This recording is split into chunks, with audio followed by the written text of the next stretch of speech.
De La Cruz. Salamat. De La Cruz, magpa-blowout ka naman dyan. Ay, oo naman. Pag nakaluwag-luwag kami sa mismong graduation natin, maghahanda kami. Iimbitahin ko kayong lahat. Pangako yan. Ang lakas mo mag-imbita no? Napakasumero mo. De Guzman? Anong akala mo, ikaw talaga yung valedictorian? Eh, totoo namang sinabi ng teacher natin na ako yung valedictorian, di ba? Dapat ko talaga siyang paniwalaan. Mamaya, magkakaalamanan tayo, De La Cruz, kung sino ba talaga ang tunay na valedictorian dito. Good morning, class. Good morning po, principal. Wala si Sir Cruz ngayon. Ako muna ang papalit sa kanya. I have to make an announcement, class. Mula sa sinabi ni Sir Cruz, nais ko lang humingi ng paumanhin kay De La Cruz sapagkat ang ating valedictorian ngayong taon ay walang iba kundi si De Guzman. Maraming salamat po, principal. Paano po nangyari yun na si De Guzman ang valedictorian? Kahit tingnan niyo po yung mga records ko dito. De La Cruz, narinig mo naman ang sinabi ko, di ba? Si De Guzman ang ating valedictorian. Binabati kita, De Guzman. Principal, gusto ko pong hamunin si De Guzman. Mag-quiz bee po kaming dalawa. Para mapatunayan ko po sa inyo na ako po ang karapat-dapat na maging valedictorian at hindi si De Guzman. Ano yung pinagsasabi mo? Alam mo, De La Cruz, hindi kita papatulan sa kung anumang hamon ang gusto mong gawin. Kasi hindi ka naman kapatol-patol eh. Mas deserve ko ang valedictorian. Maraming salamat, principal. Pero ma'am, wala na kung ano-ano, De La Cruz. Sige po, Vice. Okay po. O sige, susunod ako sa klase nyo. Sakto, Sir Cruz. Good morning po, ma'am. Katatawag lang ni Vice. Pamangkin niya pala si De Guzman. Pwede mo pa naman bawiin eh. Yung sinabi mo sa klase mo, mas deserve po ni De La Cruz. Alam naman natin na si Vice Mayor ay iipitin tayo sa budget kung hindi natin gagawin valedictorian yung pamangkin niya. Sana maintindihan mo yon, Sir Cruz. Huwag mag-alala, ipikit ang iyong mata, tanan, pahinga muna, ako na. Huwag mag-alala, ipikit ang iyong mata, tanan, pahinga muna, ako nang bahala. Mas masalaw isang ginagawa, pahinga muna, ako na. La-tara-tara, la-tara-tara, la-tara-tara-tara.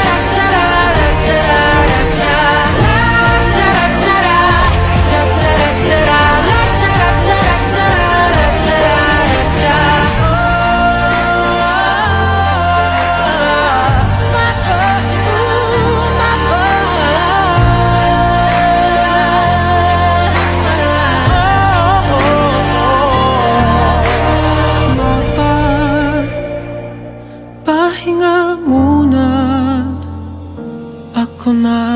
Ma, di ba nagkwento ko sa inyo nakaraan na gagalingan ko na sa school ko? Ito po, tignan niyo po yung mga result ng test paper ko. Ang tataas na po niyan compare po sa dati. Tignan niyo po. Kapag ba nakita ko yan, magbabago ba buhay natin?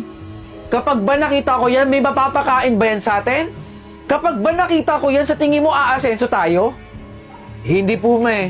Kaya kung pwede lang, ha, Christian? Wag ka na magkukwento sa akin ng wala kang kwentang-kwentang bagay. Umalis ka nga rito, naiirita ako sa'yo eh. Sige po. Salamat po, ma. Aray ko po. Ilang beses ko ba sasabihin sa'yo na huwag mong papatulan yung mga anak ni Don Pedro? Yung mga anak naman ni Don Pedro yung nangulay, hindi naman po ako. Kahit na. Nakakalimutan mo bang makapangyarihan si Don Pedro? Maraming pera si Don Pedro. Tayo, dukha lang tayo. Ganun na lang po ba lagi? Hindi dapat ako gumante? Sino po ba talagang anak nyo? Sino po ba o ako? Basta, wag mo nang uulitin to ha. Hindi mo na dapat patulan yung mga anak ni Don Pedro. Nagkakaintindihan ba tayo? Tapos kwenta dyan sa pula. Ito na po yung ay! Sorry po, ma. Hindi ko po sinasadya. Pasensya na po. Hindi ka nag-iingat. Nakakahiya sa mga bisita natin dito, oh. Hindi ko maintindihan kung bakit naging anak kita. Lahat ng perwisyo, lahat ng konsumisyon, dinadala mo sa akin, Christian. Paulit-ulit ko sasabihin sa sarili ko na sana hindi na lang kita naging anak. Nanghingi naman ako ng sorry sa kanya eh. Pero bakit laging galit sa akin si Mama? Diary ba ni Mama to? Christian! Ma! Bakit hawak mo yung diary ko? Hindi ka dapat nangingialam ng ibang gamit kung hindi naman sa'yo. Totoo po ba yung nakasulat doon? Sabihin niyo po sa akin. Totoo po ba yun? Anong ginagawa ko dito, Don Pedro? Di ba kailangan mo ng pera? Ha? Huwag kang mag-alala. Nakakupit na ako sa mami at daddy ko. Anong gagawin mo sa akin, Don Pedro? Eh di magsasaya tayong dalawa. Ayoko! Ayokong gawin yon. Tara na! Saan mo ko dadalhin, Don Pedro? Sumama ka sa akin. Bitawan mo Sumama ko! ka. Nasasaktan ako!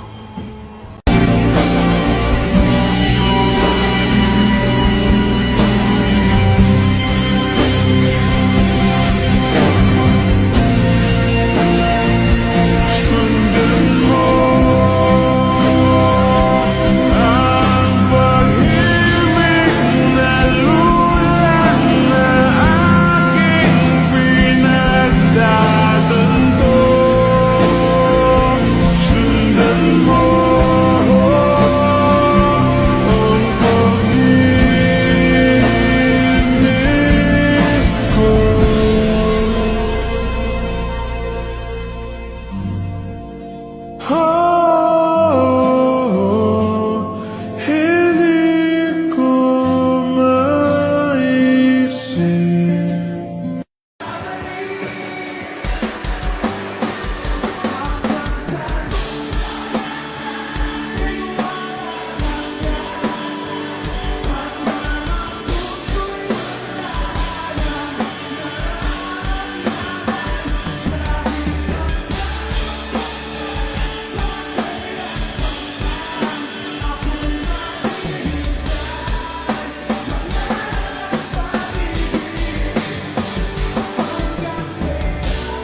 Darating ang gabing walang pipigil sa'tin.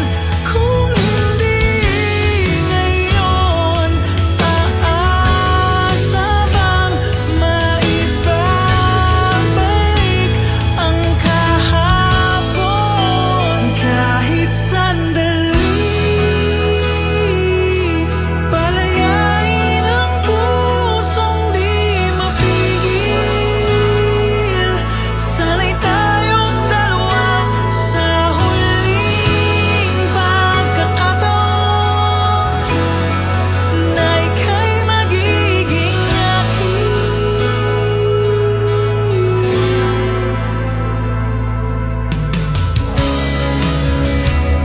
Hindi matigil. There's nothing in between, and in my eyes there is a tiny dancer watching over me. He's singing, she's a lady, and I am just a boy. He's singing, she's a lady, and I am just a line without a hope. Nag-swimming din kami, no? Ano, akala nyo kayo lang? De La Cruz! Ano yan? Susuotin mo na naman yung tsinelas mo? Isang buong taon ka na nga walang sapatos na nakaraan, hanggang ngayon, tsinelas pa din. Wala ka bang pambili? Wala kasi akong pambili ng sapatos eh. Eh di sana sinabihan mo kami. Pag-aambagan ka namin. Hindi ba? Kawawa si De La Cruz, wala pa rin talaga pambili ng sapatos. Buti pa ako, at buti pa kayo. Tara na, pumasok na tayo. Required kayong magsuot ng proper PE uniform. Ma'am, concerned lang po ako kay De La Cruz. Paano po siya? Wala naman po siyang pambili ng sapatos eh. Paano si De La Cruz, ma'am? Wala sapatos! Ate Guzman, pwede ba tumigil ka na? De La Cruz! Halika dito saglit! Meron kaming ibibigay sa'yo! Tara! Naiya pa siya. Bakit, Ate Guzman? Ito, oh. Pagtsaga mo na lang to. Wala na kasi kami ibang rubber shoes eh. Black shoes lang. Pwede na yan! Sige, dito na kami. Naka-black shoes, tatakbo.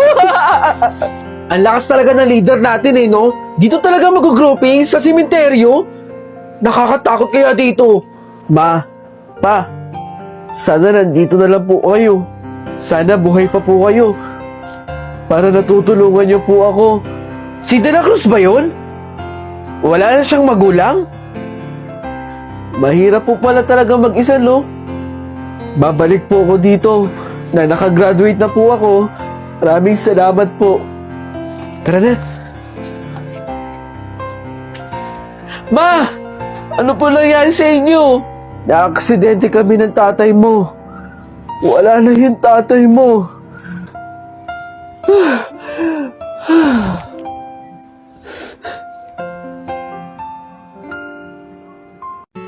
Hoy Carl, lumabas ka na naman ang bahay nyo.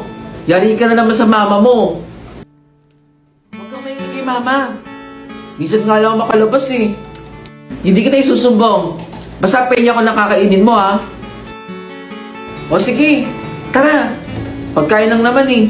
Walang problema. Laro tayo. Habol-habulan. Kung sino mahuli, siya ang taya. Naku!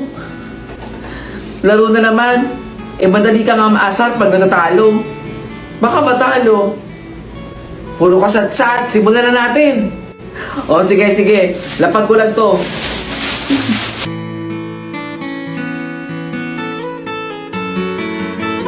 Grabe. Nakakahingal. Ang bilis mo tumakbo. Sanay na sanay ka mang snatch. Hindi mo ako matalo-talo. Baka nakakalimutan mo. Laking kalye ako. O tara, simulan na ulit natin. Di mo ako matatalo.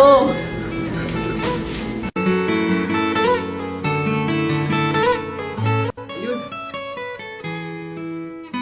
Hindi siya pumunta. Diyos ko, nakakaawa yung bata. Mark. Nabundol yung bata, tulong! Uy, Mark. Tumayo ka dyan. Mark. Asa ba yung mga magulang nito? Gumising ka. Ikaw na lang yung totoong kaibigan ko, Mark. Mark. Naghahabulan daw yan kasi sa kalsada. Uy, Carl! Carl! Kanina ka pa nananaginip dyan. Kanina ka pa rin humahagulgol. Uy, Carl! Laro na tayo. Pinaalam na kita sa mama mo. O, sige. O, sige. Antay kita sa labas, ha?